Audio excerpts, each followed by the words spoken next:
Hello, what have we here?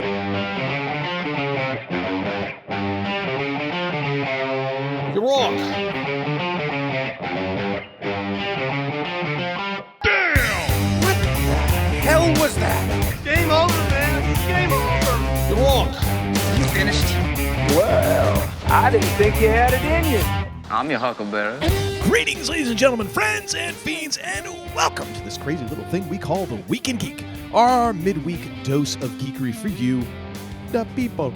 This is where we go through all the various detritus and debris of random bits of geekery for the interwebs, wrangle it all together in our free-range idiocy corral, and then proceed to fillet and grill it up for you one topic at a time. Of course, this time it's going to be a lot of wrestling, and not so much random bits of geekery, so I apologize in advance, but not really. I am your Uncle Todd, and with me, as always, is the lead editor and chief bottle washer of the Week in Geek. I give you the man they call Tim. When it comes crashing down and it hurts inside, you gotta take a stand. You don't help to hide. If you hurt my friends, then you hurt my pride. I gotta be a man. I can't let it slide. I am a real American.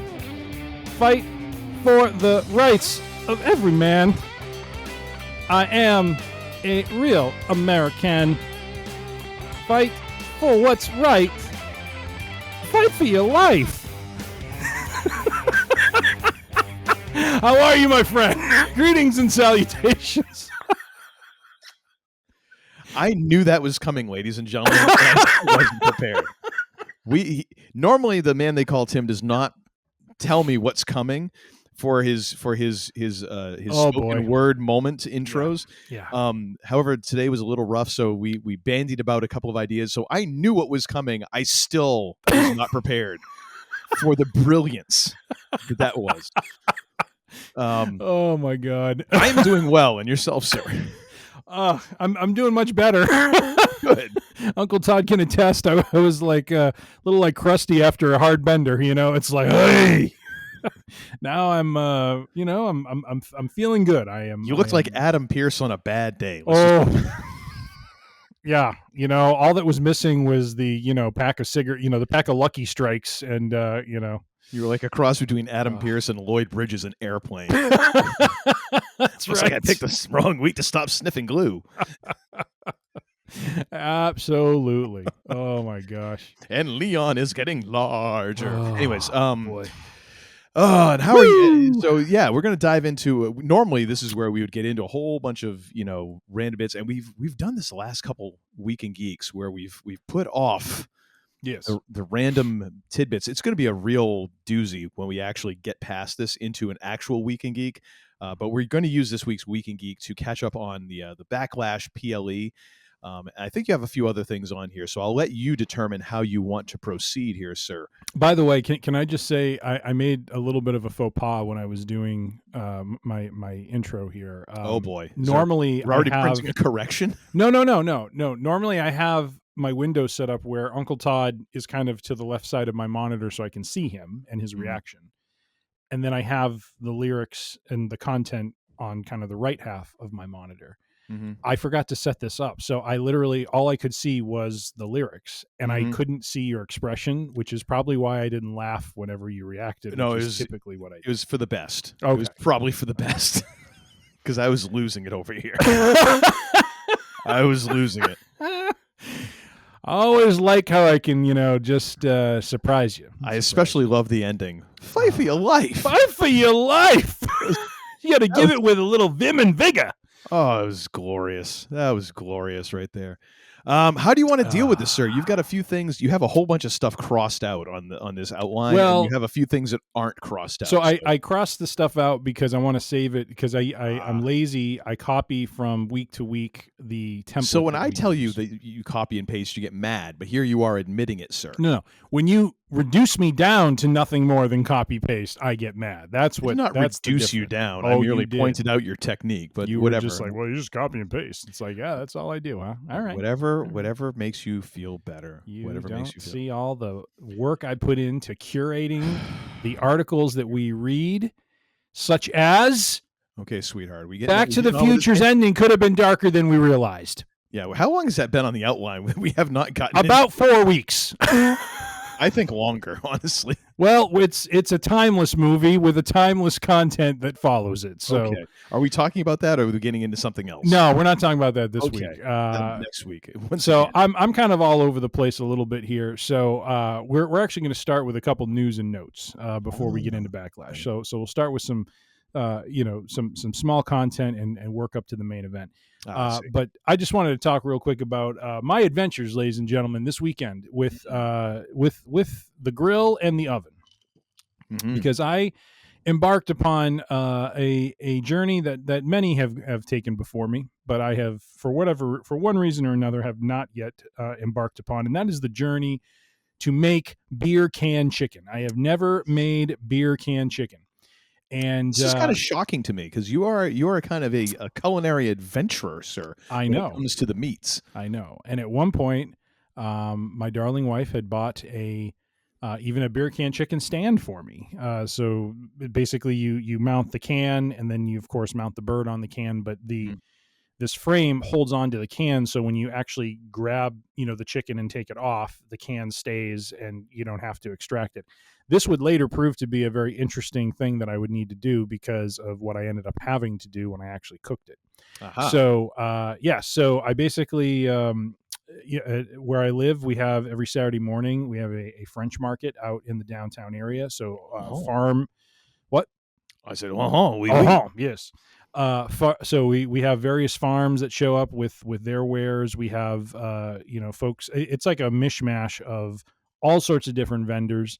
Dude, did they kill the chicken right in front of you? They don't. No, that's not where I got the chicken, by the way. I was wondering if it was like when you get a lobster and they let you pick it out. If you saw one running around, you're like, that one there, the one with a limp.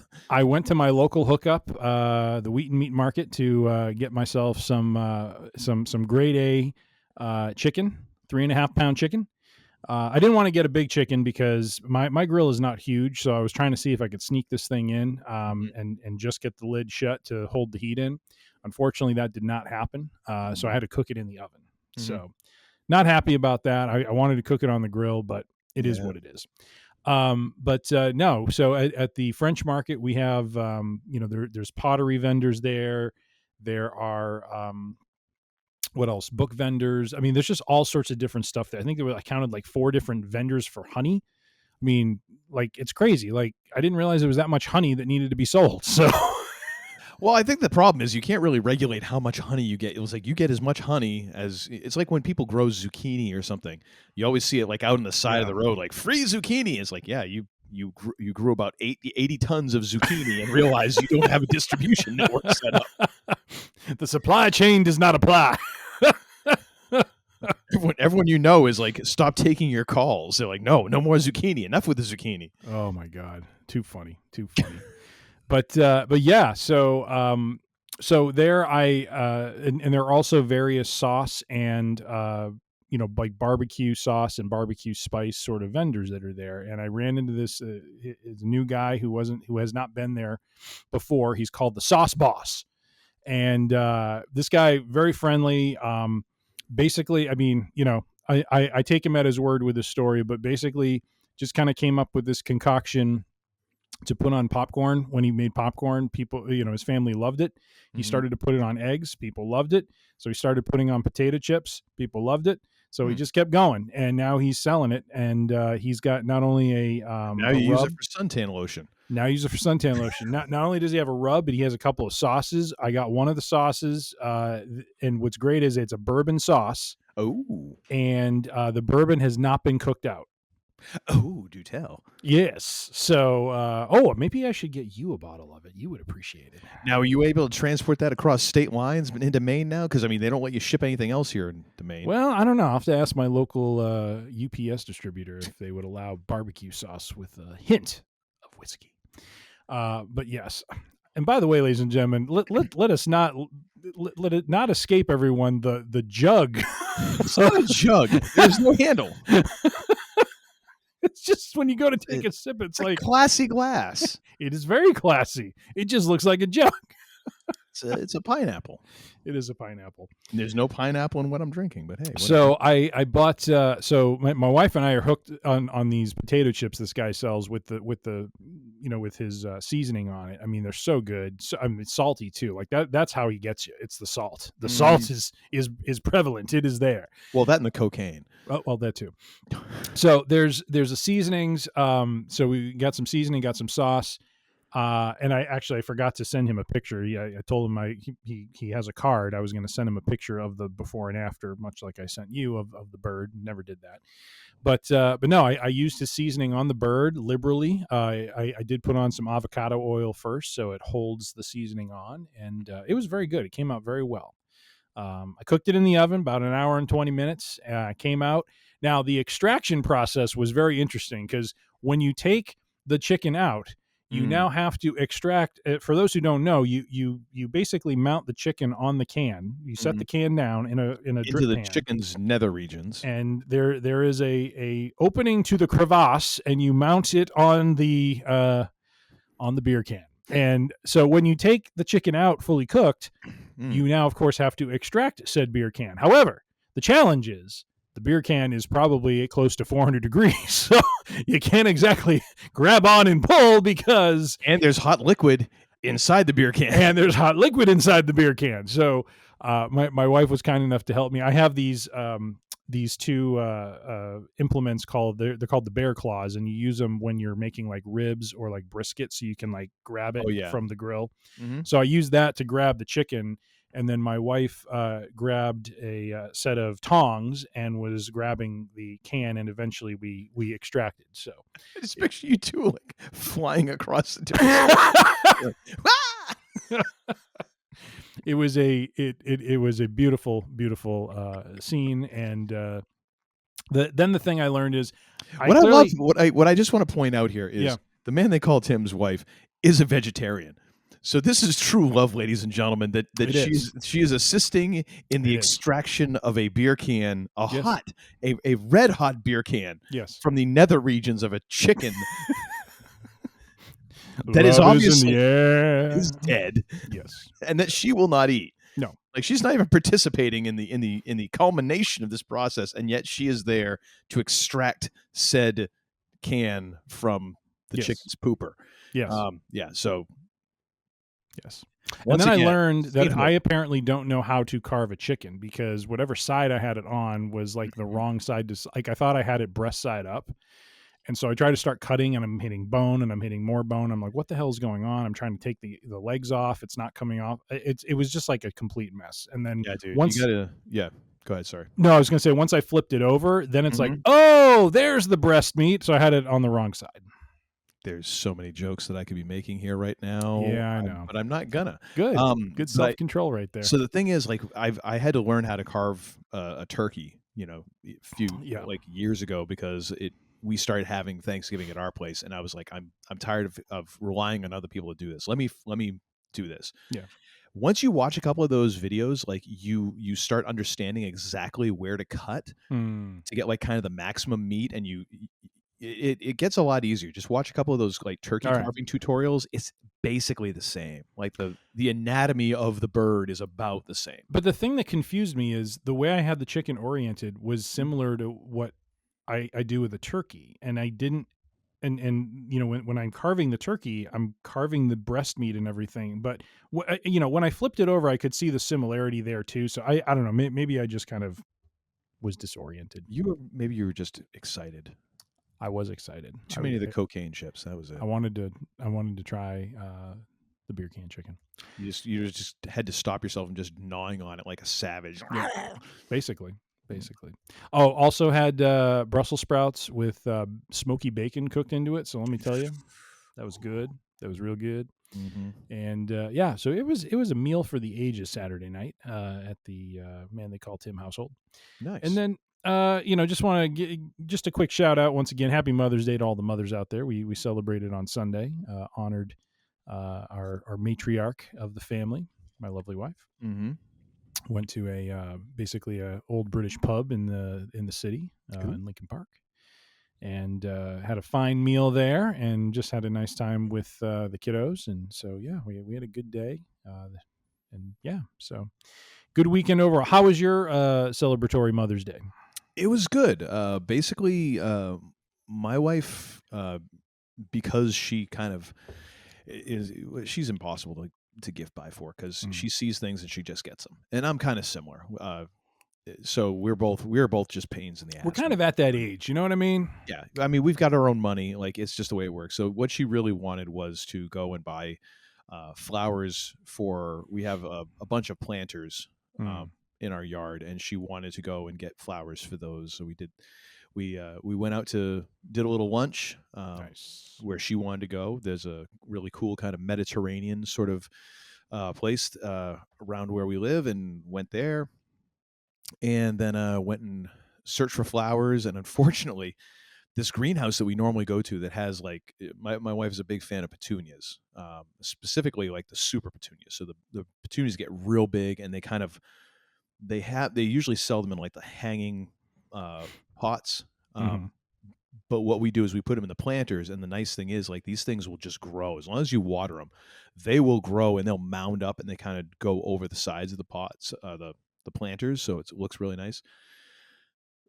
Dude, they were like, I don't know if it was too early in the season. I don't know if they had a run on petunias. I don't know what it is, but they usually have this one area where they have like this kind of outdoors, and they have all these, hanging spaces empty. I was like, all righty, so none of those. So we could only find like 3. So we got our 3 petunias, and yeah, came home, planted, and did a little bit of yard work, and I was, as usual, on laundry duty, so got all that taken care of, and just kind of did whatever Mama wanted to do, and Nice. yeah, it was a good day overall. Nice. Yep, I didn't do any beer can chicken, although I have done that in the past, and it did turn out pretty well. Although I tried to do it with. So another thing, my wife really likes to buy heavy things, so she has like a couple of those La Cruzette, like stock pot things, which are really handy because for like making chilies and soups and stuff like that, because you can like cook everything right in there, and then it just all goes in the same pot, which is great because you get that what is it, fond? I think that's what you like, the kind of that baked on stuff at the bottom after you cook the meat. So then when you put in like stock or a little bit of wine, it like deglazes and you get all that flavor comes back up and everything. So it's great for making sauces and stuff like that. I tried to put it in one of those, and man, like, it was packed because I did all the veggies in around it. So all the drippings from the chicken went into the veggies and stuff like that. So it all kind of cooked together. It was a little snug, shall we say, in that pot. However, I think it did help it helped support the chicken in a way. Like, it shored up the chicken around, because I didn't have a holder for the can such as you. It was literally just like, and set it in there and hope for the best. Yeah. So yeah, but I would second the beer can chicken is a really good thing. I'm gonna have to do that again soon. Yeah, Good stuff. But yeah, so that's about it. And then lastly, as we're going to get into wrestling in just a moment, I just want to take a moment to honor this man. Yes.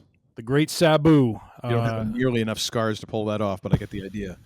You know what? Yeah, no kidding. Good Lord. I always loved how he did that pose, because it wasn't just like he pointed up. It wasn't like he was throwing up the ones like Roman Reigns. He had this weird kink in his arm he would do. He'd be like, "Arr." Oh yeah, and he did like the lean back. Oh yeah, he did the whole thing. It's just like, paying homage. It's like the Randy Orton thing, where it's like all you need is a silhouette, and you know who it is. Yep. Yeah. Sorry, didn't mean to. No, that's okay. I was taking a sip. But no, the passing of Sabu, who is probably most associated with ECW, where he was one of the foundational members of that organization, and really was part of the identity of that organization. He had phenomenal feuds with Taz. He had a great partnership with Rob Van Dam, where the two of them were tag champions for a period of time. But man, was he known mostly for just the absolute lack of concern for his own body when he would just be wrestling. I mean, this guy was throwing himself off of pretty much anything that would sustain his weight. and he would turn himself into a flying projectile.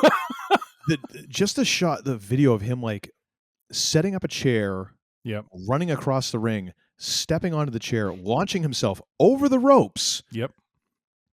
and then into the crowd, like Yeah. over the ringside area, over the barrier, like it's such a bad idea. Such a bad idea. And night after night. Yeah.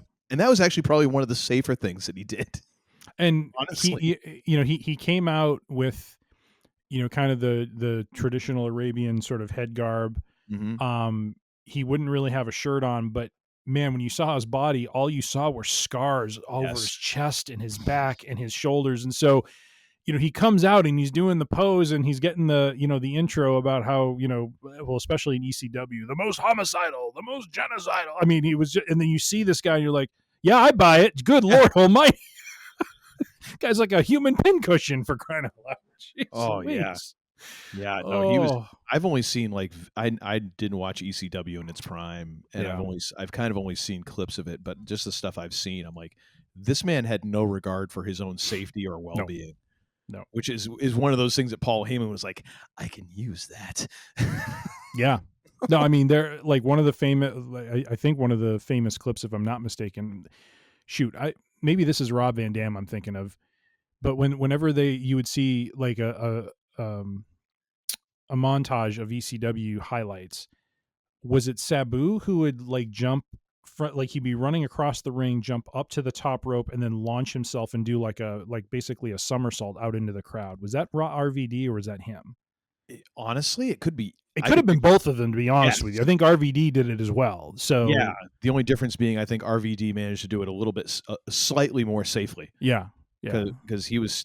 Well, then again, Rob ain't moving around all that great these days either. So fair enough. But yeah. But I did read that apparently he had his retirement match a couple weeks ago.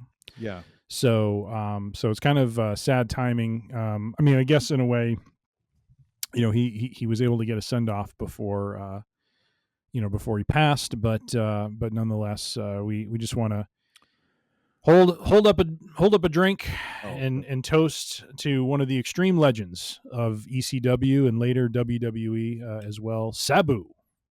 Salute. There it is. All right. Are you ready, sir, to once again get your tail kicked? Well, we'll see. Do you mind going in event order for this, just so I don't have to flip around on my notebook here? Yeah, you're gonna have to steer me to what event order is, however. All right, because I think event order is actually kind of important here because once again I feel like they inverted the card. I think you're right. Yeah, and there was no Jade Cargill and Naomi match apparently. Yeah, that was kind of weird. That was weird. That got pulled, and it was weird because it felt like they were actually running ahead of schedule. Yeah, in a way, because the main event started at what would have been the top of the 3-hour mark. Yeah. So I don't know if maybe there was an injury or what. So I did not bother to look that up. I completely forgot. I had not looked at this table at all. So I was just like, oh yeah, whatever.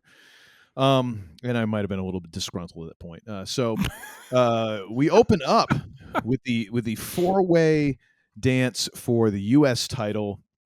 Yes. This was Drew McIntyre, L.A. Knight. Who the hell else? So Drew McIntyre, L.A. Knight, Damian Priest, and the Samoan Werewolf, Jacob Fatu. Yes, defending his U.S. title. The reigning, defending United States champion. I'll tell you right out front, this was my favorite match of the night. Really fast paced to start. And when I say that, I mean like they were rolling. Yeah. And it was that sort of thing where, and it's kind of the way that these 4-way or 3-way matches go is, everyone kind of gets a turn somewhat in that first third to half of the match where everybody gets a spot to shine. So everyone will go on a run. And it kind of went that way really well. Actually, except for Jacob Fatu, he really kind of didn't get a chance to shine till the end, which worked out well. Yeah. But McIntyre looked really good. Knight looked really good. Priest looked really good. I have it noted down here. Priest with a Hurricane Rana on Fatu, which was it's impressive. Most impressive. It's impressive to see a dude like Fatu that big take that bump, and it's impressive to see someone like Damian Priest execute a Hurricane Rana. It just is. The funny thing was, so at the very beginning of this event, my wife was still hanging around the living room, and she looks at Jacob Fatu, and she's like, "He doesn't look all that athletic." I'm like, "It's deceiving. Trust me, I know what you mean. Sit down and have a gander." I was like, "You might want to sit and watch this." Let me see here. Once we got towards the end here, we of course get into a Finnish spam palooza. However, what I love is that Priest falls into a pin. Yes. And I loved how that just sort of happened. Like he just sort of rolled nonchalantly, and it became a pin. That was kind of a cool moment. I love how I love Priest pulling the ref out on Drew. That was great. Yes. I gotta say, like, the crowd is into Jacob Fatu. Like, they are so into him as a performer and talent and all that. Like, it doesn't matter that he is pretty much a heel. Like, the crowd has decided we like this guy, which I kind of dig. We get Drew Priest out into the crowd. There was a guy in a brown shirt who was up in the crowd when they were doing their thing on top of like all the lighting and sound equipment in the corner there, where it's like obviously like, hey, here's a place for you to jump off of. Yeah. But there was a guy out there in a brown shirt, and I was like, it looks and sounds like Otis on meth. Like he was just screaming at the top of his lungs. Like this is a dude who has all the posters, and in his heart, you know, he is second cousin to the guy from that famous YouTube video. It's real to me. Yes. Yep. That guy. We get the choke slam through the tables, and then, you know, of course, that puts those two out. So then we had the debut. Solo Sikoa comes down because he's got to have something to do, and you know, wow, to go from the head of the bloodline to now basically Jacob's second banana. Ugh. And then the debut of what is this dude? Jeff Cobb, who I was like, at first I'm like, oh, another member of the family, but he isn't, right? He's not. He's not. But the crowd pops for him because they know he I made my bones back in New Japan Pro Wrestling, so he's a presence there. He had a little bit of a run in AEW, but mostly is known, I think, for New Japan, but is a big guy. You know, as you saw, he is. He's a bowling ball. He is kind of like Bronson Reed. Bronson Reed, yes. Another dude who's like almost as wide as he is tall, but not like in a way like, oh, he's fat. It's like, no, he's a refrigerator with limbs. Yeah, essentially. Yeah. So it was kind of an interesting scene, and I do want to go back to a couple things that you brought up, but it was a very funny, or not funny, but it was an interesting scene to see Jacob Fatu, who was Solo's second, now standing next to Solo and Solo second. Yes. It's just like, is this a little deja vu from last year? Is this around the time Simone Werewolf showed up? I don't know. Yeah. I did appreciate the way that they kind of ended that and planting the seeds and taking their time, because they could have obviously done something here for a face turn, but they didn't. They kind of allowed it to play out and show the confusion of Jacob. And which is funny because Jacob really never shows that sort of emotion. Like that was interesting, where he's just like, the hell? Yeah, the confusion and then the borderline kind of disdain. Yeah. Which I kind of like the idea. I like that idea of his face turn almost coming as a like, I don't want your help. I don't need your help. I am that good. I'm better than you were. I'm better than you are. I like that. And so we, but with an assist, we get Fatu. Jacob retains the Samoan Werewolf, and I'm going to say right out front, go ahead. Can I give a couple notes before we go to scores? Yes, please. Go right ahead. All right. One thing I really wish that Priest had done when he broke that pin up for McIntyre was you can kind of see off camera he gives him a little one of these, right? Yes. I just wish he went full bore middle finger, like just. Did he not? Because I wondered if they were doing one of their like, oh, we're going to censor things when it's like it's a. I saw him do like you see off camera his arm do this motion, so I kind of guessed that's what he was doing. Which I'm like, that fine, has kind of a similar effect, but I think it just would have had a little more pop to it if it was just him basically saying "F you," Yeah. like, because as I texted you after I watched this match Saturday, I don't know, I can't put my finger on it, but something about what they did in this match, in my head at least, has now taken this from, oh, it's Priest and McIntyre to, damn, Priest and McIntyre, like, it's actually like a blood feud now.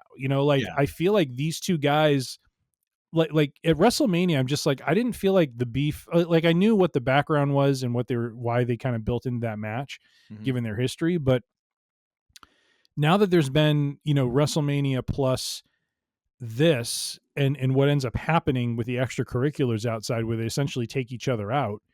By the way, great callback to the WrestleMania match when they're out brawling in the crowd and Priest grabs McIntyre's face and holds it up to the camera. He's like, "Oh, I'm bored at work," which is like what he posted on Instagram, which I thought was absolutely hysterical that he called back to that.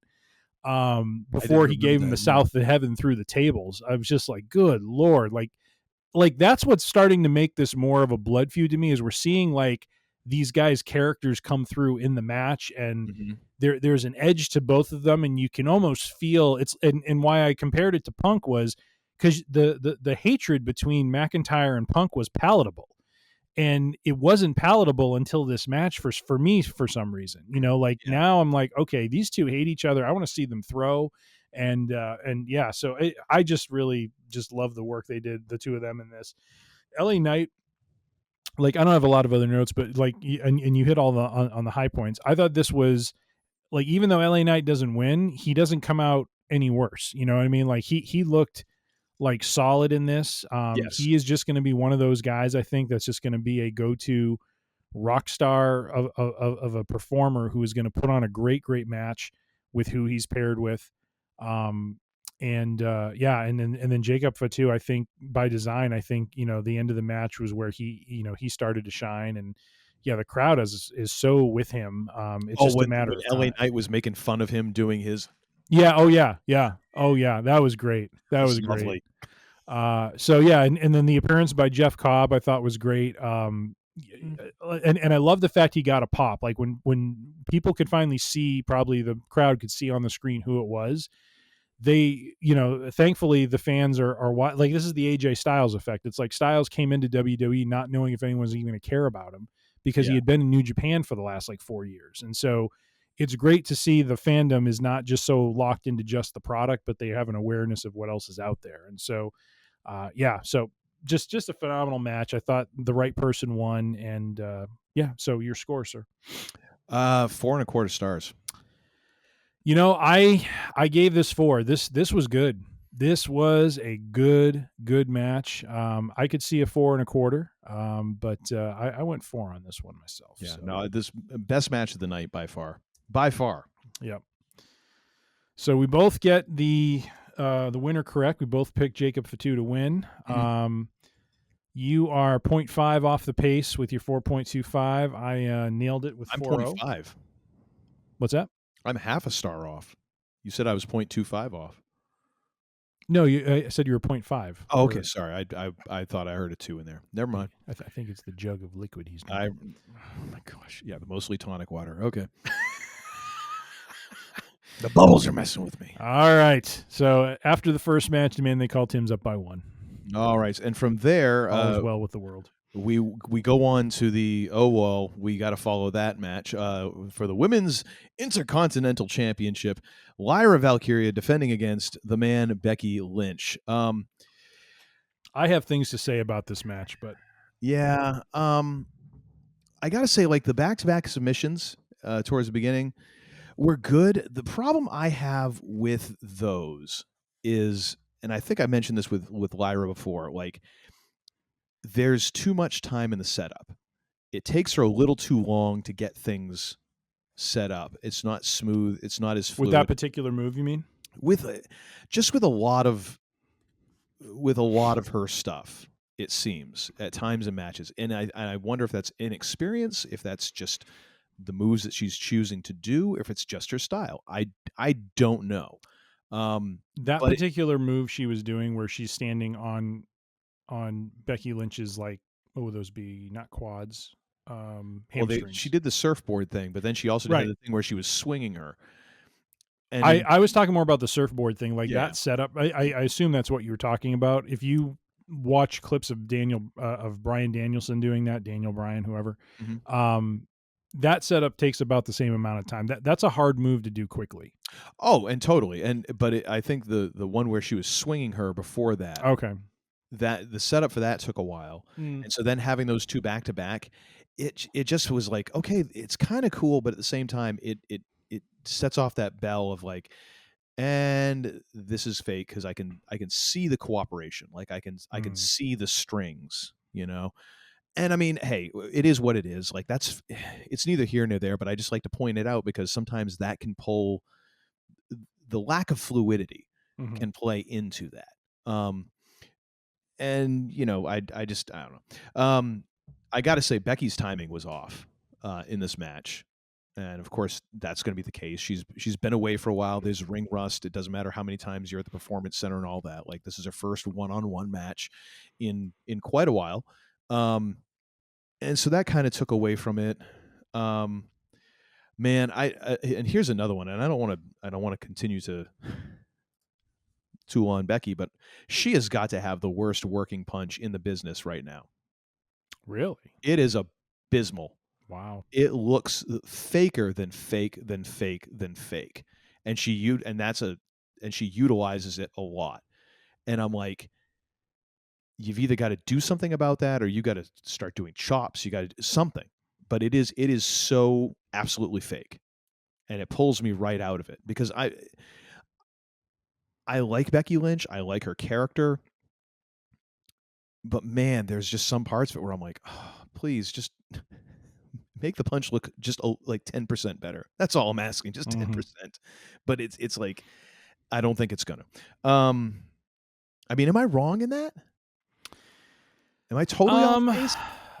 It wasn't standing out to me in the same way. Okay. Not saying it's not, Maybe it's just me. I don't know. no, I mean, if it hits you a certain way, it hits you a certain way. I'm actually sending you from Instagram right now a clip of Sabu. I was just real quick to go back to that.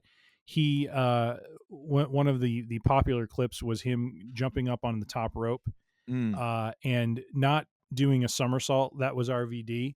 Instead, he would jump, and Rey Mysterio was standing on a table that was across the end of the ring and the barricade, and he would aerial DDT him through that table. That is how sick Sabu was. So sorry to jump back to that for a moment. We were talking Becky Lynch and punches. I'm just trying to figure out the physics of that.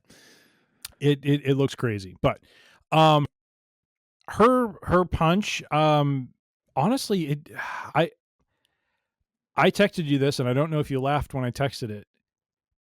Toward the end of this match, not at the beginning, but toward the end of this match, I started to get Steamboat Savage vibes from these two with the near falls. You know what I mean? Like this match had something going for it that I found very compelling and interesting, where Becky was the the veteran who thought she had it sewn up and was trying to make, the younger, less experienced champion, basically she assumed she was going to lose. And when she couldn't put her away, she starts to cheat, and the cheating isn't quite paying off. What I love is there was about every bit of action in that corner where she took the turnbuckle cover off, except for the top turnbuckle. You know what I mean? Like, Yes. Lyra goes into the second turnbuckle. There's some other action that happens where no one hits the top turnbuckle. It's probably the single time the exposed turnbuckle was not ever leveraged in a match. But no, I just felt like this match got better as it went for me. I agree in the beginning it was a little clunky, it was a little slow. Yeah. But as it got going and the story was being told that Becky was getting frustrated and she's now trying to cheat and she's now trying to, cheat her way to the Intercontinental Championship, and she can't put Valkyra away. And then Valkyra puts her away in kind of an unexpected three count pin, which then she just launches into, beating on her because she's so frustrated.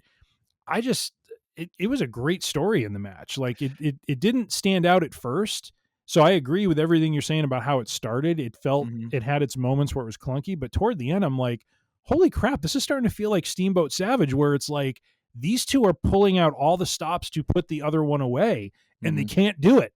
And they're just like beside themselves. And you could feel the crowd getting into it too. Like, Yeah, it was definitely a case where, because usually if you have a hot first match, that second match, it doesn't matter. no. It's going to be, the crowd is going to be a little bit dead for it. This did not suffer from that. Like the crowd was maybe a little dead at the beginning, and then this match pulled them into it. So they did their job in the fact that they managed to light a fire back under the crowd after they just had a fantastic opening match. Yeah. So I give them all the credit in the world. The way I put it on in my notes was like, the way I describe the match is it's like dollar shot night. Like it's sloppy, but it's fun. Yeah. Yep. The one thing when Becky dragged Lyra over to the corner, and they're like, "Oh, and that's Lyra's fiance." I'm like, "That's Lyra Valkyria's fiance, the Lost Hansen brother." All right, fair enough. But it was like, sure, why not? All you could hear was Professor Frink's voice. Blake! I love the stalling, Stop the slapping of my girl. Yeah. Bye. the stalling superplex. Oh, yeah. That was impressive. Yeah. That was really impressive for both of them, because I mean that is a lot to pull that off. And Chekhov's turnbuckle, that was great again, where like you said, everything but utilizing the actual turnbuckle, and but it didn't get lost. Like it came back into play because for the first time ever, the ref decides to actually try and redo that. Yep. And that becomes a story point. So that was good. I like the roll up and all that. Yeah, I mean, I gotta say, like, I wouldn't go as far as to say Savage Steamboat, but it was a fun match. It did get better as it went along, Mhm. and I think the story was solid. How did you rank it, sir? Last question I have for you, Yes. and I did text to you and I didn't get a response. Oh. What the crap is in Lyra's hair? It It was looks like weird. someone crushed up Reese's Pieces and sprinkled it in her hair. Yeah, that was a little distracting. I think it was supposed to be some sort of like gold fleck or flake of some kind of. She's got some very interesting hair ideas. There was some zoom in on her face, and you see the hair, and you see the stuff in the hair, and you're just like, what the heck is that? Yeah, although I mean, going with the advice on LFG, like, hey, you got to be able to see the baby face's face to Yeah, react. Got fair to see their enough. face. Fair enough. All right, so what's your star ranking on this? So I incorrectly chose Becky Lynch, so I did not get the points on this one. Uncle Todd got +2 on this one. But my rating for this, I went 4-0 on this. I was highly surprised by how good this match was, and I was suckered into it with the shenanigans toward the end, but I really liked the way they paced this out and the story being told. I thought this was 4-0. I went with 3.5. It was better than what I thought it was going to be, but not much. There was a lot of sloppiness. I give him a lot of credit for, again, getting the crowd hot again. Mm-hmm.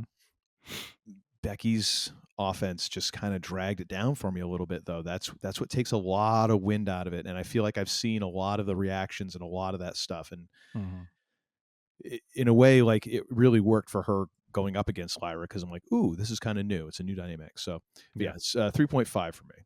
Nice. All right, what's next? Because I have no concept of order here. All right, let me turn the page here. So next up, we've got from one IC battle to another, we've got the men's Intercontinental title with Dirty Dom Mysterio defending against Penta. Here we go. Cero Meadow. That's right. I gotta say, like, if I had to judge right now, Penta's got one of the best entrance songs and by presentations of anyone right now. By far. It is so great. It's like Triple H is holding up a proverbial middle finger to Tony Khan. You had this guy for 4 years. Look at what I'm doing with him.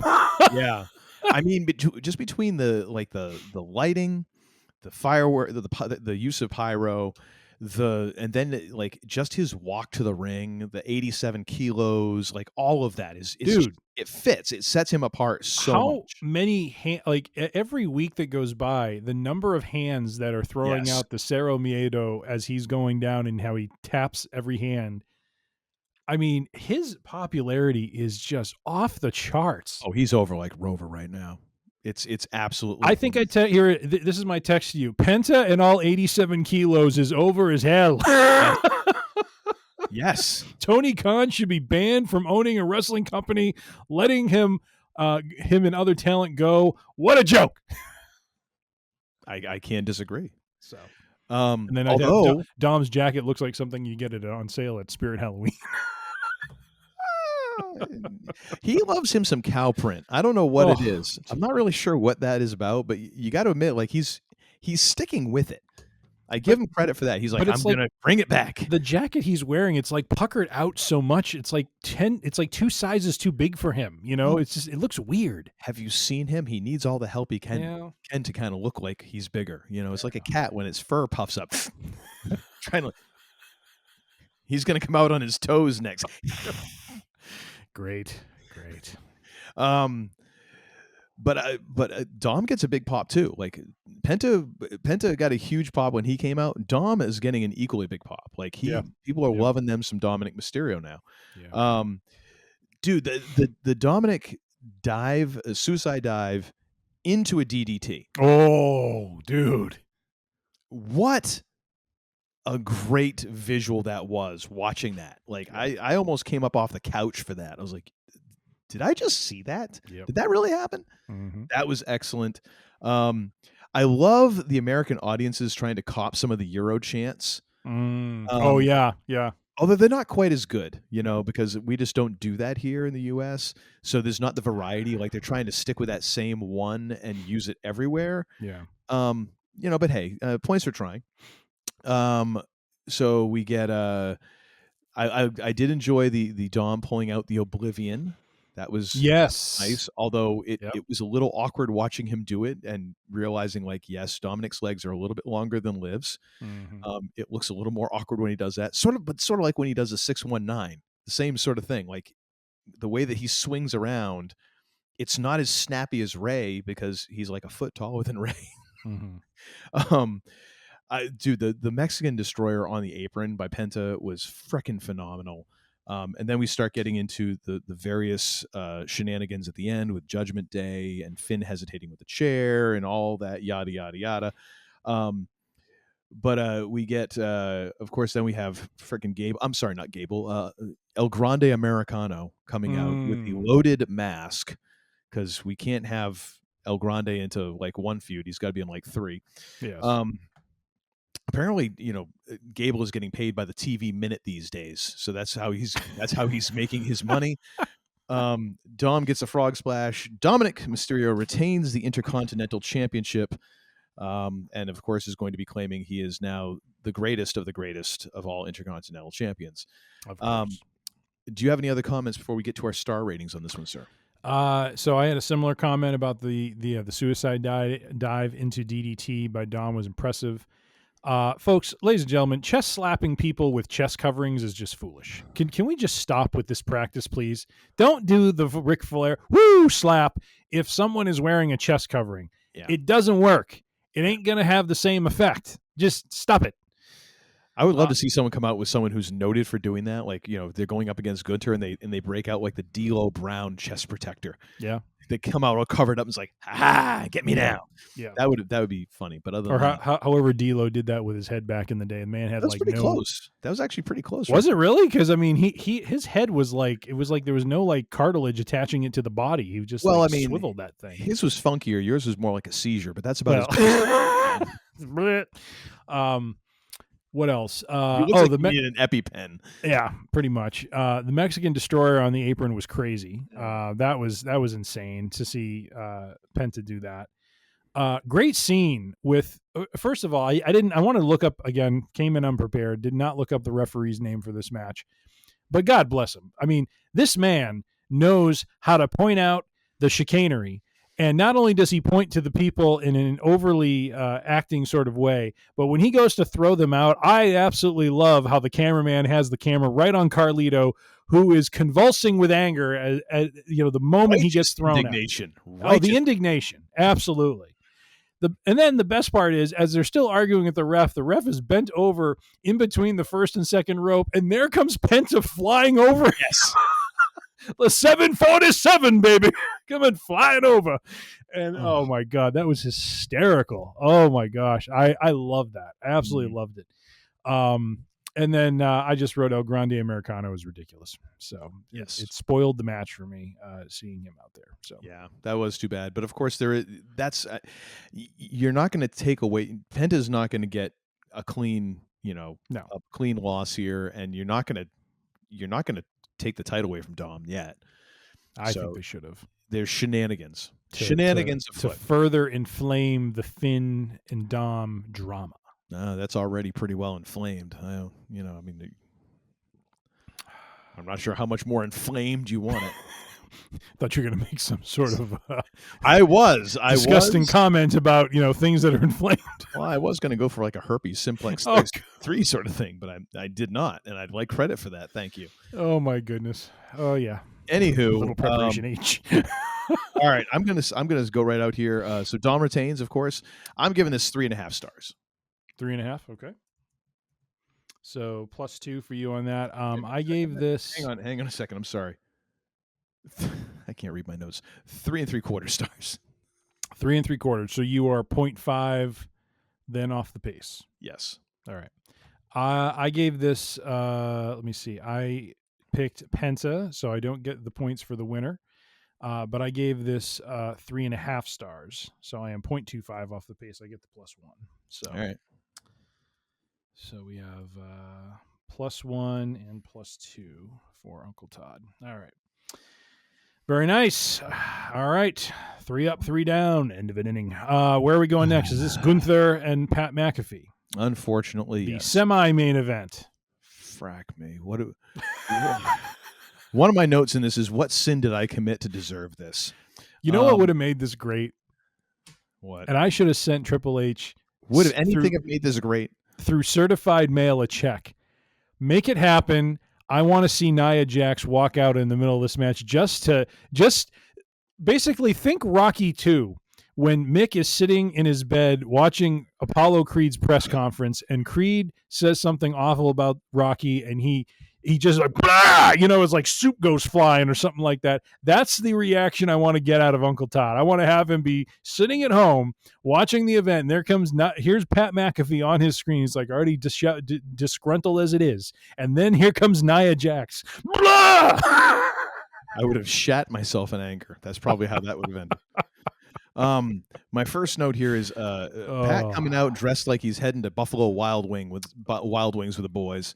Probably afterwards. Like, just really, that's what you got. Okay. For the record, I took no notes in this match. I just kind of watched it and I was like, ugh. Literally, those are my 2 first notes, and then the third note is running way too long. Oh yeah. And then the fourth note is Pat looked far stronger than he should have. Gunther wins. I give this 1.5 stars. And whoa! That is being excessively generous. I hated everything about this match. Okay. All right. It was just abysmal. The fact that McAfee looked as strong as he did against Gunther, that there was this sign of respect afterwards. Mm-hmm. And then to follow up on this, the next night on Raw, we're right back to Jay and Gunther. I'm like, really?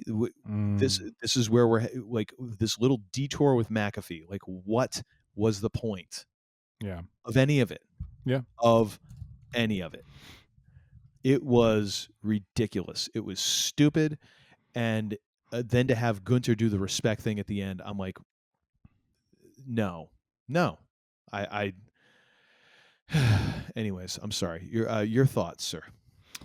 I didn't take any notes in the match. I just kind of took it in. I knew you were going to be pissed off about this match because of the length of it. I like how they kept, while I agree with you, the match probably went longer than it needed to, and McAfee got a few like hope spots in. I felt they did not violate Gunther's character in terms of. Just hear me out, please. Okay. I don't feel like they made him look weak. I feel like he dominated the match. In some ways, you could argue he was toying with McAfee throughout the match. Then there was chicanery with, Michael Cole trying to insert himself in. And, so I was not offended by what they did. I do find it odd how they ended it. And again, here we are in this place where they build up to this thing where it's this like blood feud, or I mean, I wouldn't call this a blood feud, but Gunther seems pissed off at the two of them. McAfee is pissed off at him for manhandling Michael Cole. Mm-hmm. And yet at the end, it's about like respect. And that's the part I don't understand is I feel like they keep doing this crap where they want to pull the trigger on Gunther being the wrestler of the company, the guy who is the embodiment of, if you met him in an alley, he would kick your rear end. Like he is a legit tough guy. And, like that's the thing that draws me to his matches is I want to see, much like we saw when he fought Sheamus, fought McIntyre, fought Zayn, there is a brutality and a realness to his matches that is fun to watch. It's there's a realness there. And, I feel like, they didn't do anything to diminish that, but every time we get to this point where he hates this person, he wants to embarrass them, and then after the match, he wants to shake their hand. It's just like, what are we doing? It's like, pull the trigger and make him a face at this point. If it's about respect, a babyface would be about respect. A heel would not be about respect. No matter what the opponent does, the heel is about exerting dominance and showing that he is the better person. And so that's what Gunther did. So Gunther should have just walked out of the ring and held his arm up in victory. Instead, we got this stupid thing where he's giving him like a show of respect. And it's just like, why? Like, why'd you even start this to begin with then, if that's what it was about? So I don't know. I think it was it was a puzzling booking choice, but I don't think it diminished, the Gunther character. May I retort? Please do. Please rebut. About not diminishing the Gunther character. Pat McAfee was in the sleeper for longer than Jimmy and Jey Uso combined. Okay. A commentator. Not only a commentator, but a commentator who is not a professional wrestler. Mm-hmm. Not only a commentator who is not a professional wrestler, but a commentator who is not a professional wrestler who was a punter. Okay. And he is in the sleeper longer than both Jimmy and Jey Uso have spent in the sleeper over months in various contexts, and is fighting it off. Like, that totally diminishes Gunther. That this ham and egger, who's usually a microphone jockey, looked that strong and stayed in the sleeper that long and fought him off. To me, right now, it is hard to look at Gunther in the same way. In a lot of ways, his character is tarnished for me going forward, because I'm just like, this dude got his ass handed to him by a commentator. I don't care if Gunther was toying with him or this or that or the other. It wasn't like a sneaky conniving, like, oh, he got lucky at the end. It was like, no, McAfee looked way stronger throughout this than he should have. Like, this is crazy that this is how this went, and then it's just done. And the fact that he's like wants to like respect at the end, like, no, like this makes no sense. And I'm like, how do you screw this up? How do you screw up a guy who is this good for you? I don't get it, but that is my opinion. So yeah, 1.5 stars.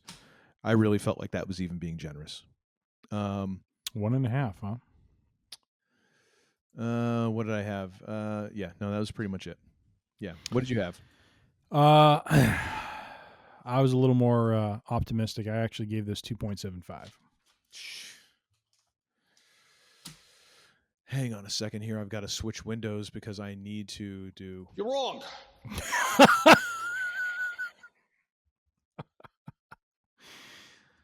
All right. In that case, you know what? I want to give this negative 8 stars just to drive home the point. You If I'm can going to give a lose the point anyways, I want to retroactively take it down. I just love that they found some way to, have you rate something worse than Roman Reigns. No, I didn't think that was possible. I gave Roman Reigns negative infinity +1 at one point. That's true. So the forever lowest grade will be Roman Reigns in perpetuity from me. All right. Which I feel is appropriate. Well, until Nia Jax earns, negative infinity times infinity. Yeah, plus 2. Plus 2. I'll keep it that way. I don't want to get too extravagant here.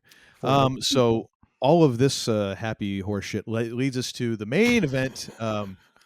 John Cena defending the WWE Championship against Randy Orton in his hometown. Mm-hmm.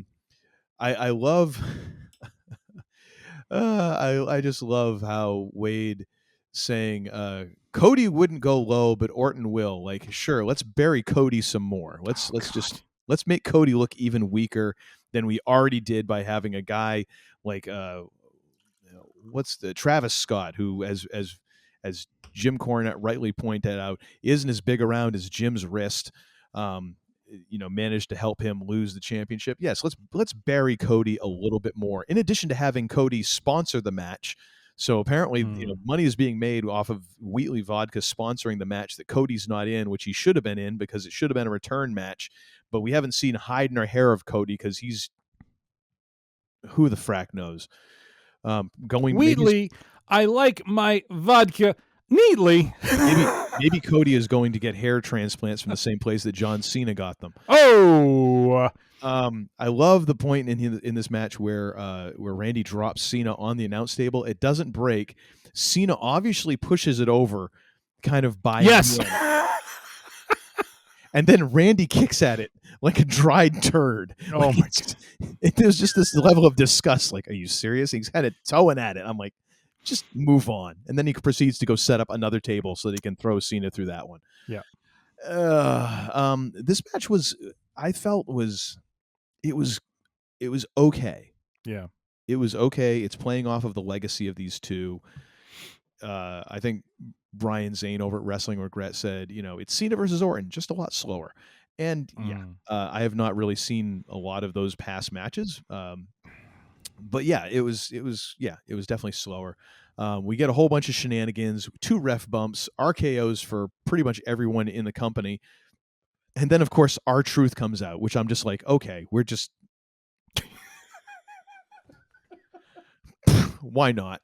Telling you, Nia Jax should have been involved. We get a ball shot to Orton, then a belt shot, and Cena retains the championship.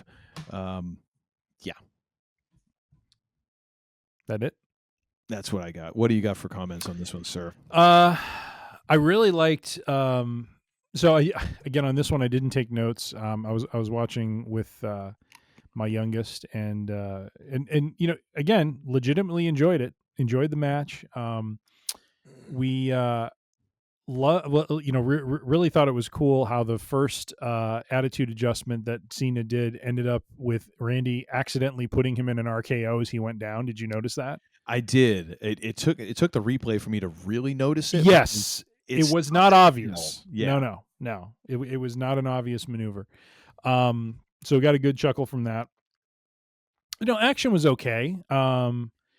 These are 2 older wrestlers. They are, I think they had a serviceable match, but it was all right. Especially compared to the United States Championship match, like you talked about, it was definite. There was a definite difference in quality, and I guess that's to be expected with both Randy and John being, kind of in the latter part of their careers. So I think also part of it comes down to how they chose to kind of tell the story of the match. And there were some really good points. Like I did appreciate John kind of really hamming it up at times. Like when the ref got knocked down and John turns obviously like to the hard cam, like breaking the fracking fourth wall in what is already like wrestling, which to me was like, this is such a weird moment that I'm enjoying this much. But when he turns to the hard cam, he's like, Yeah. Like, yeah. like literally Elmer Fudd's this thing. Like, Yeah. be very, very quiet. Like, Mm-hmm. all right, fine, John, you got me. That was funny. That was cool. Yeah. I feel like the just it was kind of. I feel like they could have done things a little bit differently to draw the story out a little bit more. But at the same time, I understand. Like, you have two older wrestlers, one who is a part-time worker, the other one who is. Let's face it, like Randy is a bigger dude these days, and in addition to slowing down as you age, like carrying that much muscle is also going to slow you down. Looks impressive, but it's going to slow you down. So neither one of these guys are going to be lightning quick. Yeah. But overall, like, the story was good. I feel like it could have been better, but I obviously I don't really have any great ideas of how that could have been. So I don't have any way to help there. I just felt like, felt like there should have been another gear they could have gone into without having to pull out, high spot after high spot. I can't quite pinpoint what that would be. You know what I mean? Yeah. It felt like kind of the ref bumps started getting excessive after a while, and then R-Truth coming out kind of made no sense. Like, it's like, dude, save that for Raw or something. Like, I don't know. Well, it makes sense. Like the pattern that I see, and I know it's kind of silly to say that because he just, it's Cody and now Randy. But if they do R-Truth and then they work into a program with Punk, I really feel like this is the farewell tour, that they've mapped out for Cena. Like, it's a greatest hits sort of tour. Like, Cena had main events with all of these outside of Cody. Cena had main events with all of these wrestlers. With Orton, he had a blood feud with Orton for a long time, right? He did with R-Truth. Yep, that's right. They actually had a pay-per-view called Capital Punishment. I remember that. And that, I think that was the time when R-Truth broke out the smoking gimmick. And so what? No. Well, no, it's just when he started smoking, and then Little Jimmy became part of his act, where he was just talking to some imaginary kid named Little Jimmy. So, and then Punk, of course, he and Cena have a history. And then won't be seeing Dave Bautista anytime soon, but. Or could we? I don't know. Maybe. I think he's I think Batista's done. He's shed, I think, all of his muscle mass for the most part. So I think he said that he talked about that in an interview. About just where he's at in terms of non-wrestling physique these days, and how much healthier he feels. Yeah. I mean, his match with Triple H was it. Like for him, that he wanted to retire losing to Triple H. He did not want to do another comeback match after that. So well, and how many and it makes sense, because I mean, most people's exit match is a loss, because you're giving back to the next, you're putting someone else over, which is cool, unless your name is Hogan. Let's not go there. You notice you're seeing those real American beer spots on the mat a lot less. Like that, I think they're at the end of that sponsorship. It's like they're there, but they don't talk about it. Oh, no, they don't. We don't talk about Hogan. That's not the melody, but I don't remember what the melody is.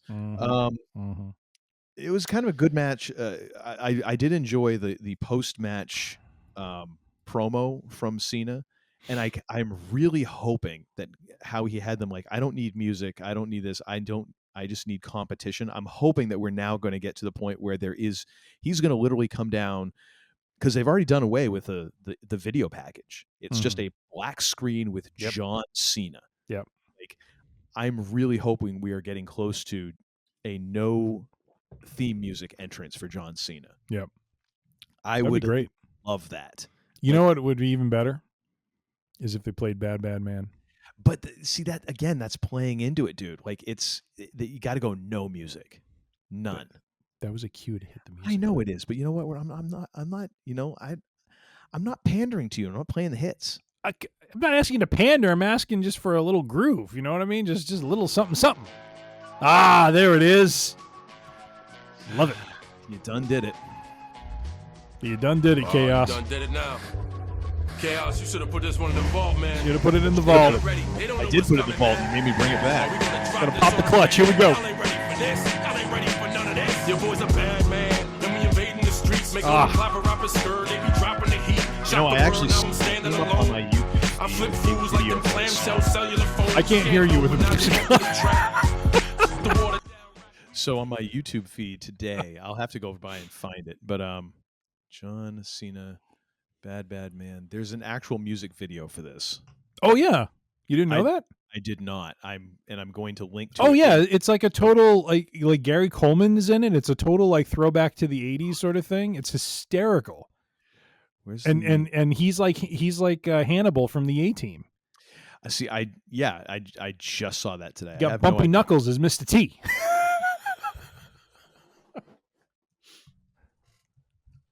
All right, I gotta put this in the show notes. But anyways, what'd you have this one rated as, sir?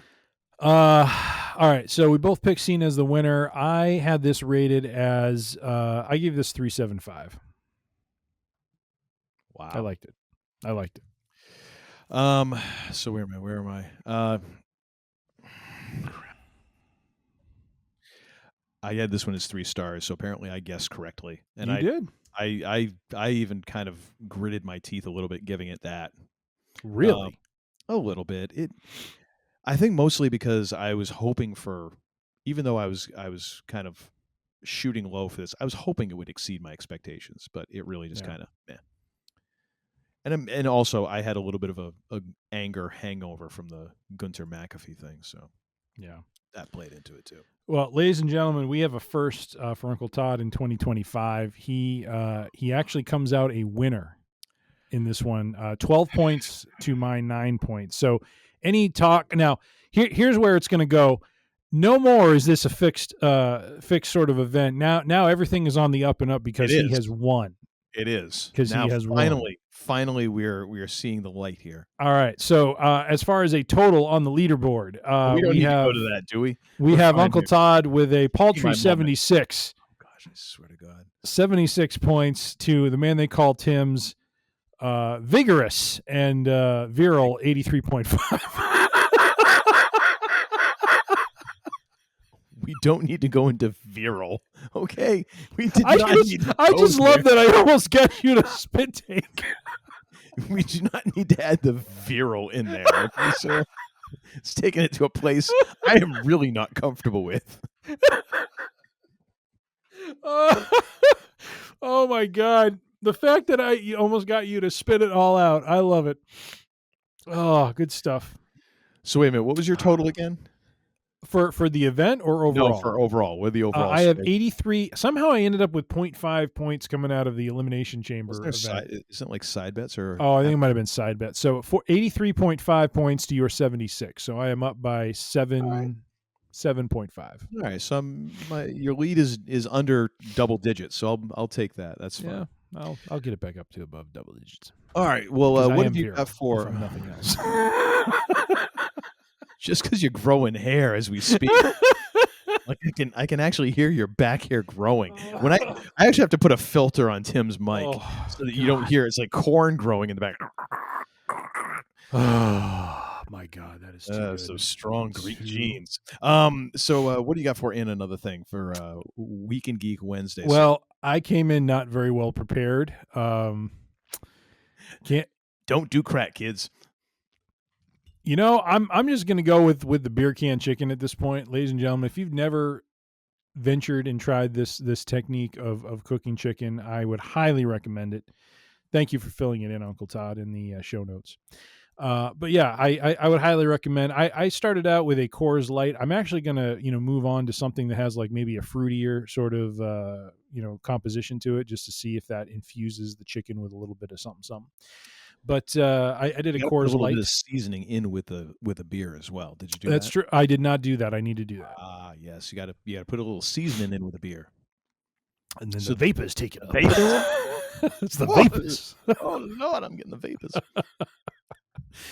But yes, I would highly recommend this technique for cooking chicken. I unfortunately did not do it on the grill. But it works on the grill, in the oven. It is the meat is just tender as can be. Phenomenal outcome from it, and so I can't sing the praises of it enough. Please check it out if you can. And hey, if you're gonna do something like a turkey for Thanksgiving, get a kegerator. That'll work. So yeah, baby. Beer can chicken. How about you, sir? What is your and another thing? I'm gonna go. I don't think I've used this one before, but I figure I'll go along with another listening recommendation, tagging on to last week. I'm going to go with Albert King's 1972 album, I'll Play the Blues for You. And this is one today. I actually have this on vinyl, just a short reach to my right here, but I will not do that because I don't want to try and go through and find it. But I was actually listening to this on Apple Music today. The original vinyl sounds just lovely. However, on Apple Music, you can get, the updated version that has outtakes and some alternate takes. So that's kind of cool as well. But just such a great album because it's featuring the legendary Memphis Horns as well as the Bar-Kays as the backing band for Albert King. And Albert King, of course, being one of the three kings of the blues, along with B.B. and Freddie King. And if I had to choose out of the three, and this kind of alternates from time to time, whichever king I happen to be listening to a bit more, but Albert usually comes out as one of my, as the favorite, I would say a good 50% of the time. His guitar playing is, of course, exemplary, but what I love most is his singing. His nickname was the Velvet Bulldozer, and he was a guy who he doesn't really kind of do that blues scream or blues yell. Like, he sings very melodic. And it's partially because he was just a big dude. Like, he didn't really need to sing at you that loud to get your attention. he was sort of like Howlin' Wolf, like a fairly physically imposing person on stage.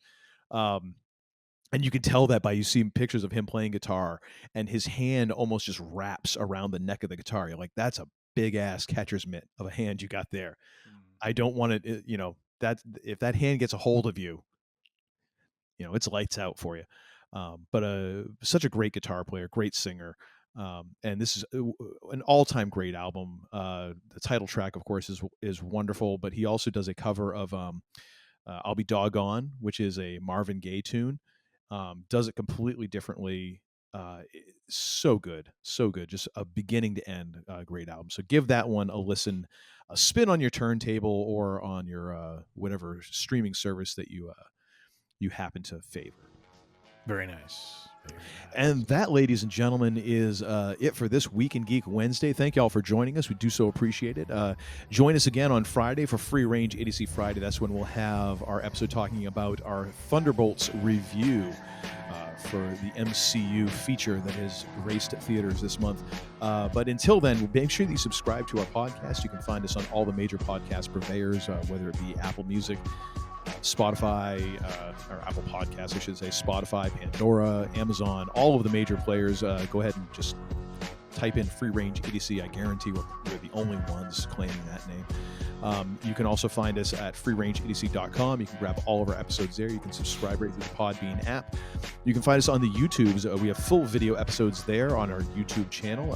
As far as the socials, YouTube, Facebook, and Instagram are all at Free Range Idiocy. If you have any thoughts, questions, requests for the show, things you'd like us to talk about, send those to Tim at freerangeidiocy.com. And now it's about time for us to just kick this sucker on out of here. And make sure you tune in on Friday. And any last words for our listeners, sir? Be geeky, and we'll see you out there in the stars. Really? Jabroni! Yeah, come on, man. I'm still working. I'm still working the gimmick here. I'm trying to figure out what I'm going to say at the end. You are worse than Hulk. I am worse than Hulk Hogan, no doubt. Now get the hell out of here!